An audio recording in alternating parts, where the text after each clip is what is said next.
Coming up, a mother is tased during her confrontation with a school principal. And extra precautions are being taken by the Jonesboro Police. Your News Valdosta starts now.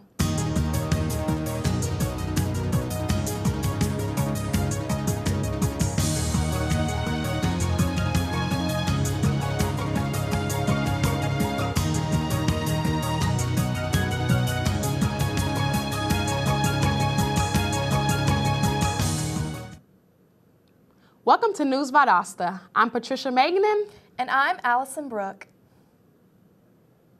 An Athens man bled to death after breaking a window in his ex-girlfriend's apartment. Authorities say they found 37-year-old Elmaria Rashawn Griffith bleeding from his arm early Tuesday morning. Griffith would not say what happened when they found him, but investigators determined that he punched the window during an argument with his ex-girlfriend and severed an artery. Griffith was rushed to St. Mary's Hospital, where he later died. No foul play is suspected. In a Mississippi middle school, the heavy-handed method of child discipline has been slow to fade. When Michelle Eaton found her son had been disciplined despite being on the do not spank list, she took it upon herself to confront the principal. Instead of talking to the principal, she ended up screaming and cursing at him even after an officer's warning of arrest. When she refused to acknowledge the warning, she was tased. This is the second time an incident such as this has happened with Eaton. Local city leaders are meeting to discuss how they desire for the local option sales tax, or loss, to be split. News Valdosta's Cam Copeland has more on that story. Local city and county leaders have been unable to agree on how to distribute the local option sales tax revenue. While the law has no specific regulation as to how the $215 million is to be distributed over the next 10 years, Lowndes County officials have yet to be able to come to an agreement with the cities regarding the distribution of the funds. At the Dasher Community Center, city officials are meeting to discuss how they desire to deal with the funds. The lack of these funds in the city could result in at least a 10% property tax increase for the citizens. Amongst city officials attending the meeting is Valdosta Mayor John Gale, who is very disappointed by the county's offer, as some believe that the growing cities need to use the funds to better these services. Well, I just think we should have been able to sit down and work these things out instead of getting all these legal issues involved and things like that. No county leaders have made arrangements to attend the meeting, as they have decided to go directly to the court system instead. City leaders are meeting to negotiate how the local option sales tax will be distributed. The negotiations will affect the property taxes of local citizens. With News Valdosta, I'm Cam Copeland.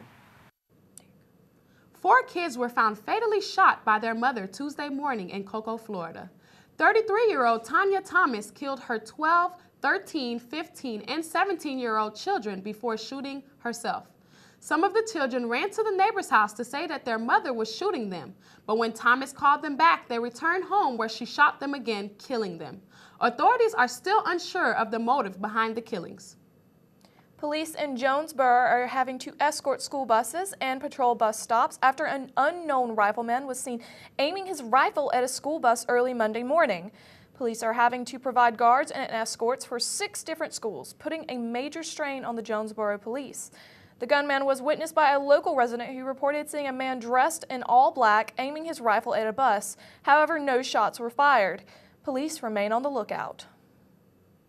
Coming up, new technology gives hope to stroke victims. And some good news about your future power bills. Stay with us. Valdosta State University. Encouraging. In-depth inquiry. Hands-on experience. Service and involvement. And a global view. While offering a beautiful residential campus. Over 100 fields of study. Graduate and online degrees. And championship athletics. All in a warm and friendly community. Get connected and involved. Do more, become more. Valdosta State University. Thank you for calling your GED Pep Talk Center. All right, now, are you ready for your GED Pep Talk? Being nervous is okay. It just shows that you're serious about getting your diploma. All right, listen, we all need a little nudge sometimes. I don't function without coffee in the morning, but it is going to take more than a double mochaccino to help you here. A lot of things are scary. Heck, I'm scared of clowns. No quiero ir. Danny, no lo puedo hacer. Quiero ir. Danny, the way I say it. TMC, liking your pep talk style. Just keeping it real, Jebs. Just keeping it real. Louder! Louder! I'm gonna get my GED! Come on! Get your GED! Hey. Can you keep it down, brother? Thanks.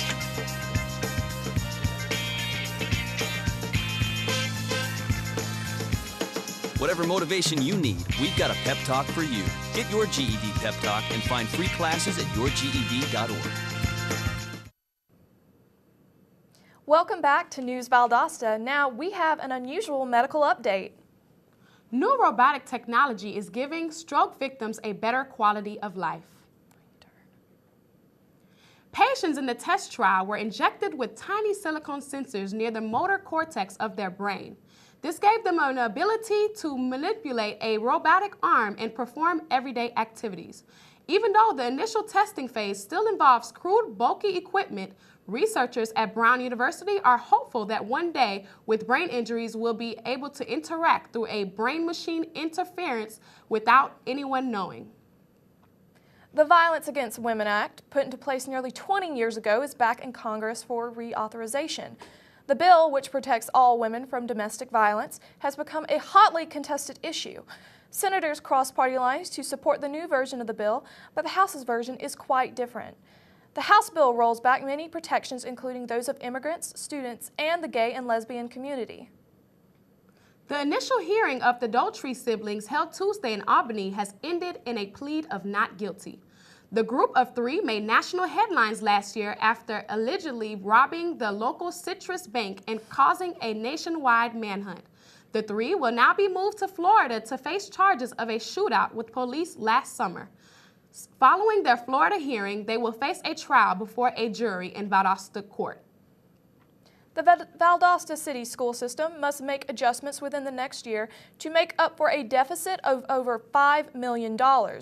News Valdosta's Cam Copeland tells us about furloughs to save the system money. It's almost the end of the 2011 to 2012 school year for the Valdosta City school system.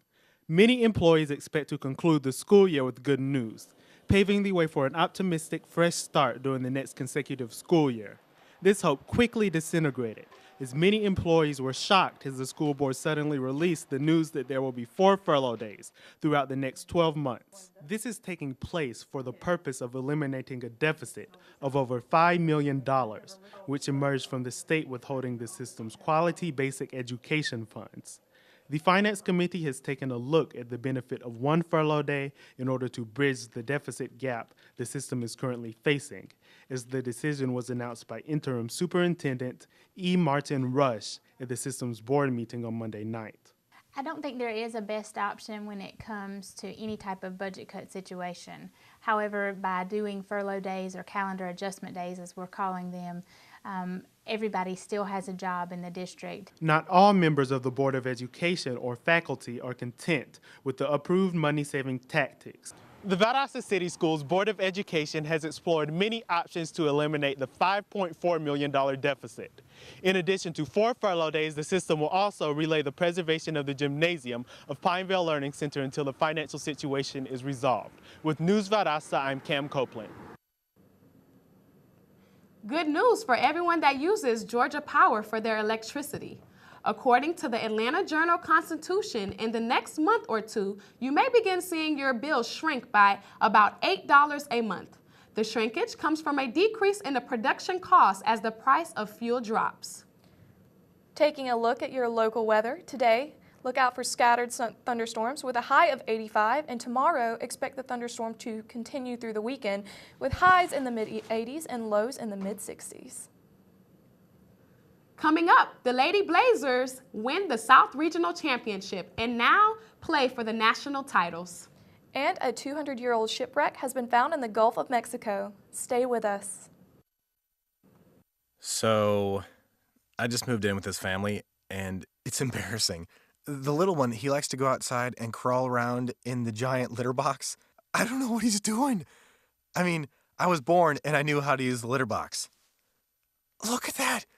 That's disgusting. Oh, poop already. You're making me nervous. Oh, okay, I can't look at this anymore. I really hope he grows out of this. for his sake.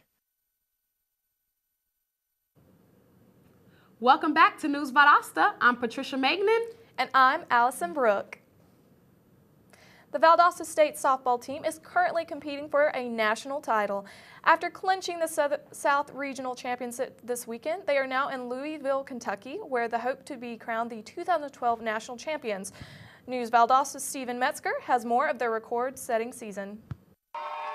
The Valdosta State Blazers are the 2012 South Regional champions. Florida Southern forced the Blazers to earn this one, as they battled for 16 innings in the first game of the series. This broke a record for NCAA tournament play. 16-inning game, it's a long game. The girls played well. That just showed they were in shape, and they came out here to play hard. Finally, in the bottom of the 16th inning, Natalia Morozova doubled in the left field, bringing in April Collins for the game-winning run. Everybody thinks she just got hot all of a sudden because she's just not a big marquee name on his team, but she is a big marquee kid here to me. It was Morozova again in the second game, scoring 2 for VSU off of a homer to center field. That's my home run bun.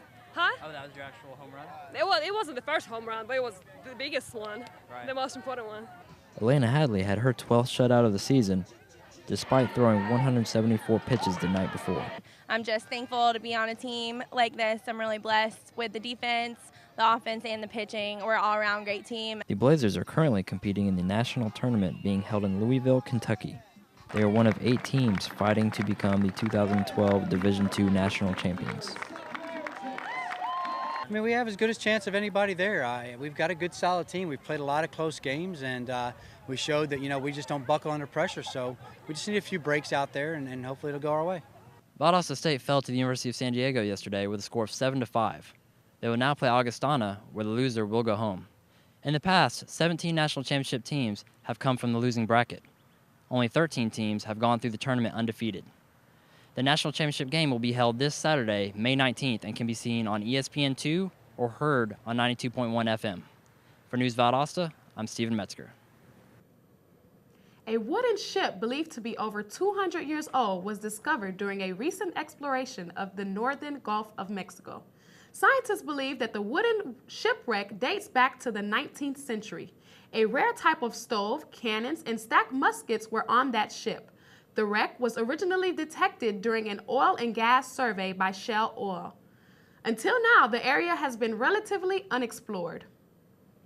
Will South Georgia's own Phillip Phillips compete in American Idol's season finale? After receiving a standing ovation last night, the Leesburg native seems unstoppable. Idol judge Randy Jackson called it his best performance yet.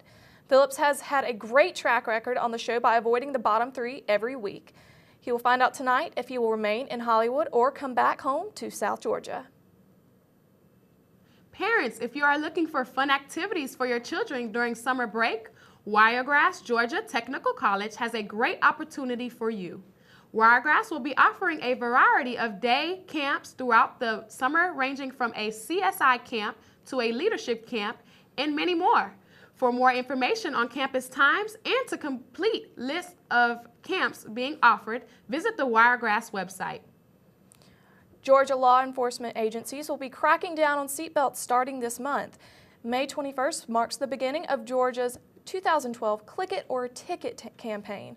The Governor's Office of Highway Safety said that in 2010, the total amount of unrestrained vehicular deaths and people over the age of 5 was 423 people. Thanks for watching News Valdosta. I'm Patricia Magnan. And I'm Allison Brooke. Have a great day, and we'll see you next time.